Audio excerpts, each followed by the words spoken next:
Assalamualaikum warahmatullahi wabarakatuh. Selamat malam dan salam bertemu dengan teman-teman pendengar setia Dialektika. Dialog kita malam ini sebenarnya membicarakan tentang kapital intelektual. Jadi kapital intelektual itu sebenarnya banyak sekali pemikir atau ilmuwan yang bicarakan itu. Salah seorang yang terkenal itu adalah Pierre Bourdieu. Tapi yang kita bicarakan malam ini bukan Zhang Baudrillard, tapi Pierre Bourdieu. Itu dia menggunakan istilah tentang kapital intelektual atau modal intelektual, kapital sosial, modal sosial, kapital ekonomi, modal ekonomi, dan kapital yang dia sebut sebagai kapital simbolis. Tema ini sebenarnya menarik karena dia menjelaskan tentang bagaimana mestinya kalau menjadi salah seorang tokoh, apalagi misalnya menjadi seorang anggota DPR, harus memiliki kapital-kapital yang disebut oleh Zhang Baudrillard itu, yaitu orang yang memang memiliki kemampuan intelektual yang luar biasa, kemudian dia memiliki kapital sosial, hubungan sosial yang baik dengan semua masyarakat. Jadi bukan hanya misalnya terpusat pada satu kelompok partai atau lingkungan tertentu, dan kemudian harus memulai kapital tadi intelektual, sosial, kemudian kapital yang disebut dengan kapital ekonomik. Sebenarnya kapital ekonomik ini sangat penting karena kapital ekonomik itu sebenarnya bisa membuat kita atau seseorang itu menjadi seorang yang menjadi kapital intelektual, ya.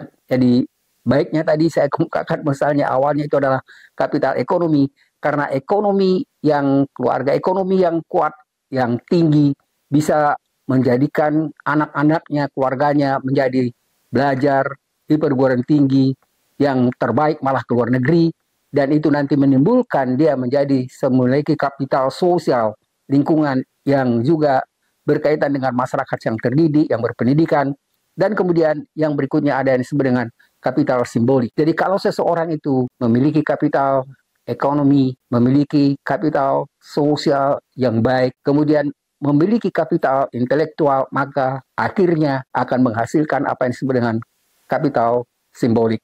Jadi dia disimbolkan sebagai seorang yang memang memiliki keluarbiasaan karena memiliki hal-hal yang tidak dimiliki oleh orang lain. Teman-teman sekalian, tadi saya katakan bahwa pada malam ini kita tidak menjelaskan tentang pemikiran Pierre Bourdieu, tapi kita mencoba menjelaskan satu pemikiran yang juga sebenarnya sangat menarik sekali, yaitu dari pemikiran dari Atkinson, dari Leif Atkinson dan Michel S. Malone. Kedua orang ini menulis satu buku yang disebut dengan judulnya Intellectual Capital, dan mereka membahas konsep modal intelektual, dan mereka menganggap bahwa sebenarnya yang paling penting itu daripada misalnya modal aset, ya, ekonomi dan segala macam, dia mengatakan sebenarnya modal intelektual itu dalam masyarakat yang kita sebut sekarang masyarakat yang sangat maju ini, itu dianggap sangat penting sekali apa yang disebut sebagai kapital intelektual, dan bukan berarti tidak penting misalnya tentang kapital fisik atau misalnya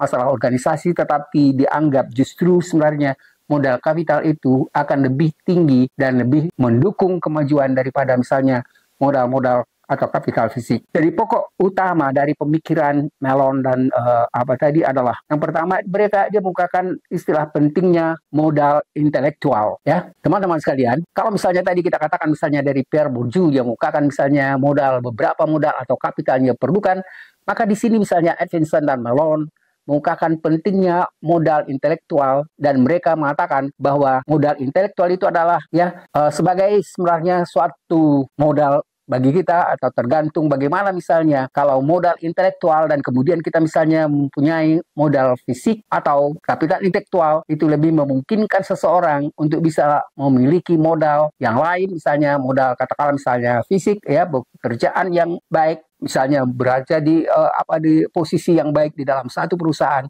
dan itu merupakan satu kesempatan atau modal yang sangat baik sebenarnya untuk bisa memajukan seseorang bukan hanya pada pengetahuan, tapi di samping pengetahuan juga misalnya memberikan bentuk keahlian dan hubungan dengan pelanggan, misalnya kalau seorang dari bisnis, kemudian dia bisa menciptakan hal-hal yang baru sesuai dengan perkembangan zaman. Jadi tadi kalau misalnya kita katakan pada bagian pertama itu adalah apa yang disebut dengan kapital modal intelektual, Maka pada bagian yang kedua dikemukakan oleh Mellon itu adalah apa yang disebut dengan modal. Itu bisa kita ukur dan menggunakan bagaimana misalnya kapital intelektual itu bisa dikelola untuk bisa menjadikan satu modal kapital yang kuat, yang tangguh. Teman-teman sekalian, kalau misalnya kita sekarang melihat bagaimana misalnya kondisi yang perkembangan yang sangat luar biasa itu memang ya kita harus bisa misalnya mempertimbangkan kapital apa yang harus kita usahakan. Terutama sekali misalnya bagi teman-teman para mahasiswa yang baru mau masuk ke perguruan tinggi. Juga sebenarnya mulai harus mempertimbangkan benar kira-kira jurusan apa yang diambil karena itu akan menentukan misalnya modal kapital apa yang lebih diutamakan. Bukan berarti sekarang bahwa kalau misalnya kita masuk pada satu bidang mengabaikan bidang lain, tapi kita mempunyai fokus sebagai kapital utamanya dan kemudian akhirnya itu dianggap bisa membuat kita lebih sukses karena kita memiliki kapital atau modal intelektual yang bisa sesuai dengan perkembangan zaman. Teman-teman sekalian, oleh karena itu sebenarnya di perguruan tinggi diperlukan sekali misalnya bagaimana universitas itu bisa mengikuti perkembangan zaman, karena kalau tidak sebenarnya ilmu yang kita berikan pada mahasiswa itu tidak ada gunanya. Karena itu hanya masalah-masalah yang sudah berlalu, padahal di universitas yang kita perlukan itu adalah bukan berarti meninggalkan yang lalu, tapi yang lalu itu perlu untuk bisa memahami perkembangan sekarang. Dan kemudian perkembangan sekarang itu sebenarnya bagaimana misalnya kita bisa membentuknya, menciptakannya untuk masa depan. Pemikir yang sering saya kemukakan sebagai contoh misalnya bagaimana perlunya kreativitas, inovasi itu bisa kita kemukakan misalnya dengan menggunakan bagaimana Einstein, kemudian juga misalnya Elon Musk, dan kemudian juga pemikir-pemikir yang kita bicarakan sekarang ini tentang kapital yang diperlukan adalah kapital intelektual, dan itu adalah sebenarnya harus menjadi perhatian bagi adik-adik yang misalnya masuk atau mencari universitas, perguruan tinggi. Cobalah misalnya cari yang lebih sesuai dengan bakat dan kemudian bakat itu juga misalnya bisa mengembangkan pemikiran Anda yang sesuai dengan perkembangan zaman. Teman-teman sekalian, jadi tadi saya katakan misalnya modal atau bagaimana kita misalnya bisa mengukur kemampuan kita dengan modal yang kita miliki itu, yang kita punya itu. Jadi modal ini sebenarnya ya bisa kita jadikan sebagai untuk mengidentifikasi kemampuan kita, untuk mengukur kemampuan kita, dan kemudian bagaimana misalnya kita bisa mengelola dan mengembangkan intelektual itu, karena ingat bahwa ilmu pengetahuan sekarang itu berkembang sangat luar biasa. Saya selalu katakan misalnya di teman-teman mahasiswa, dan itu saya coba lakukan, karena memang setiap semester itu pasti ada perubahan, ya.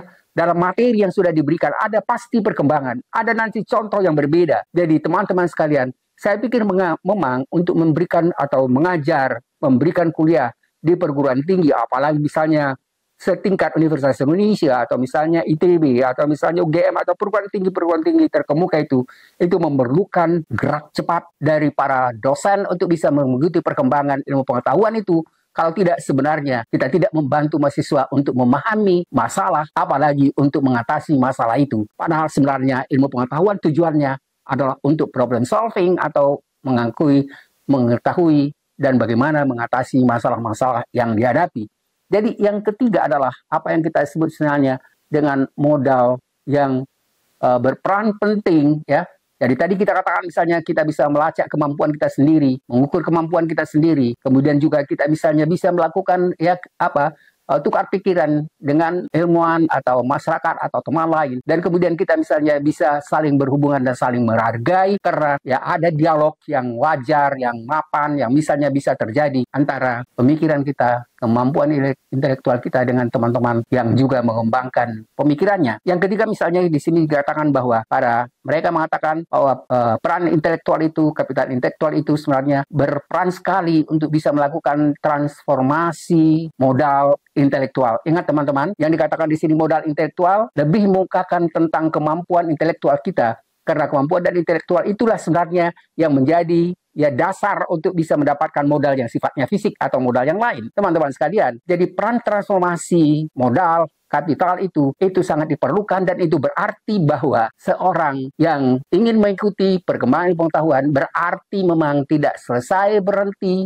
belajar, dan itu sebenarnya sejak lama pun dikatakan bahwa belajar untuk seumur hidup. Teman-teman sekalian, ada kesulitan besar sebenarnya kalau kita bandingkan memberi kuliah di S2, S3 dengan kuliah misalnya di SD yang tidak pernah lagi misalnya mencoba untuk bisa mengikuti perkembangan. Tapi kalau misalnya kita mengajar di program doktor, ya, Bagaimana mungkin kita bisa setiap hari pun rasanya kita mengikuti perkembangan ilmu pengetahuan itu, tetap tidak bisa kita ikuti karena begitu luasnya, ya, begitu cepatnya perkembangan ilmu pengetahuan itu, dan begitu tuntutan yang sangat luar biasa, supaya kita tidak hanya terkurung dalam satu bidang ilmu, tapi kita bisa melakukan dialog dengan ilmu-ilmu lain, dan itu sekarang merupakan satu tuntutan yang luar biasa pada apa yang kita sebut pada era jaringan dan kompleksitas ini. Yang berikutnya, yang nomor 4 adalah, yang keempat tadi kekuatan intelektual, yang ketiga adalah kapital intelektual itu sebagai konsep modal yang dipandang sebagai pendorong utama untuk bisa melakukan transformasi, termasuk juga misalnya transformasi dalam upaya kegiatan kita, ya. Jadi hal-hal ini sebenarnya diperlukan sekali untuk mengembangkan ya pemikiran dan upaya kita juga misalnya untuk memperoleh kehidupan yang lebih baik. Jadi teman-teman sekalian, tadi kita katakan bahwa ada 3 kapital yang sudah kita bicarakan. Jadi kapital-kapital yang kita bicarakan itu sebenarnya diharapkan itu bisa menjadi model ya pengembangan intelektual yang diyakini dapat meningkatkan daya saing dan kinerja jangka panjang usaha atau perusahaan kita. Atau misalnya perusahaan yang di sana kita bekerja, dan mudah-mudahan misalnya bekerja di situ bukan sebagai beban, tapi misalnya mencoba bagaimana perusahaan yang kita ikut ada di sana itu berkembang dan mengharapkan bantuan kita, dan kita berharga di dalam kelompok-kelompok usaha itu. Yang berikutnya teman-teman sekalian adalah kemampuan intelektual itu diperlukan untuk implikasi manajerial. Jadi buku ini sebenarnya yang dikemukakan tadi, yang kita kemukakan ini, dikemukakan 2 hal itu membahas implikasi manajerial. Bagaimana misalnya kita mengelola, memanage suatu perusahaan atau apapun kegiatan kita dengan memiliki konsep atau modal kapital intelektual itu, dan termasuk bagaimana kita misalnya bisa dapat membangun dan memelihara keunggulan kompetitif dari tempat kita bekerja. Kalau misalnya di universitas, bagaimana misalnya kita bisa mengembangkan supaya universitas itu makin lama makin lebih baik, lebih tinggi peringkatnya daripada misalnya yang sebelumnya. Dan itu sebenarnya memerlukan kemampuan intelektual yang tinggi dan sifat kompetitif yang berbasis pengetahuan.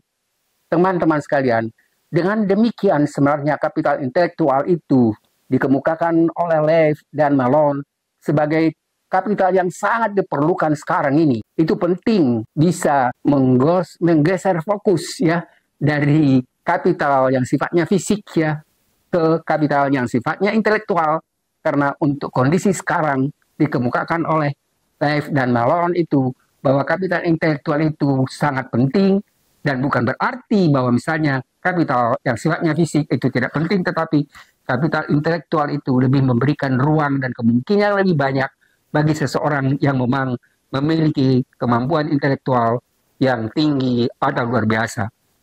Teman-teman sekalian, jadi kita sudah membicarakan ya pentingnya pergeseran fokus dari modal atau aset fisik ke modal intelektual, dan pada era global ini sebenarnya dapat dikemukakan beberapa hal berikut sebagai pentingnya apa yang kita sebut tadi dengan pengaruh dari pemilikan modal kapital yang baik itu. Yang pertama misalnya bisa mengembangkan pertumbuhan ekonomi yang berbasis pengetahuan. Teman-teman sekalian, ya sekarang misalnya banyak sekali ya mahasiswa yang berprestasi tinggi misalnya dari Universitas Indonesia misalnya. Hampir tidak ada yang mau jadi dosen di Universitas Indonesia, karena memang kalau kita pikirkan sebenarnya ya untuk kehidupan di Jakarta dengan gaji yang begitu kecil itu tidak memadai untuk bisa menjadi dosen.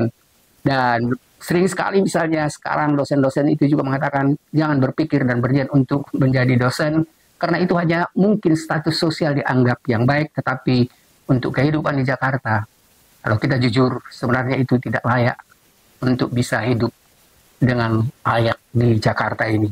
Jadi kapital intelektual yang kita kemukakan di sini, ya memang penting, tetapi juga misalnya memang harus kita katakan bahwa kapital yang lebih luas pemahamannya. Teman-teman sekalian, berikutnya di sini saya katakan bahwa ya kapital intelektual itu sebenarnya bisa memberikan nilai tambah yang lebih tinggi. Teman-teman sekalian, saya tidak jelaskan lagi karena waktunya sangat panjang untuk ya kalau kita mencoba untuk menjelaskan ini lebih luas. Dan tadi saya katakan nilai tambah modal intelektual itu seperti misalnya pengetahuan bukan hanya misalnya untuk petinggi atau misalnya para pejabat-pejabat yang penting, tetapi juga misalnya bagi karyawan ya yang biasa juga harus tetap bisa berupaya untuk mengembangkan kemampuan intelektualnya.